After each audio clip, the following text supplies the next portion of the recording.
Okay, every scenario we've covered so far is with that 8% or greater down payment, 8% being the rule of thumb moving forward, where we can adjust, build in the commissions for a buyer's agent without having any big effect on the loan, the cash to close, or the monthly payment, okay? What I want to talk about here are for our low down payment buyers. Say we have buyers coming in with a 5 to a 0% down payment. And what does that look like for them moving forward when the seller is not offering commissions or not offering enough commissions towards the buyer's agent? So we really have 4 options here that we're seeing moving forward with what we can do in these situations.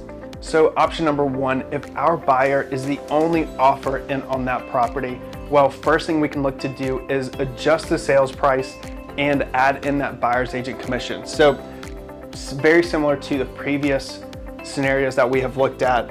So we'll say adjust sales price and add in the buyer's agent commission.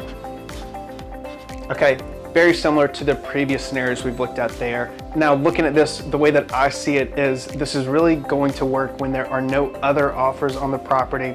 Otherwise, we get into bidding wars, going to drive up the price and make that harder with an appraisal gap, or harder for that buyer who is already limited on their cash to be able to get this done. Option number 2 is going to be gift funds. Start calling family, start calling friends, family, relatives. We see gift funds often, and this is a great way to help get that covered. It's a gift of cash towards the buyer. They can put that towards closing costs, down payment, or towards that real estate commission. So that's option number 2. Option number 3, find a house that offers buyer agent commission coverage.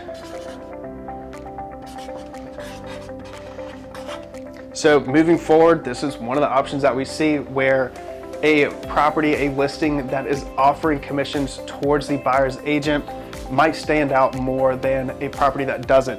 Finding a property that has that built in helps buyers in this low down payment category. Lastly, option number 4, we leave it as option number 4 for a reason.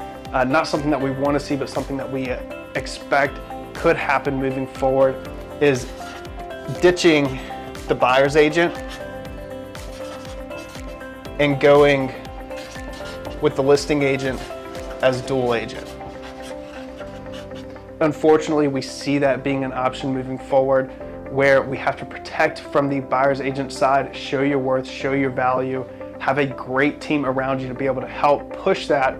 It's what we call, it's our triangle of trust, where we're putting in a great word for that buyer's agent when that lead comes into us.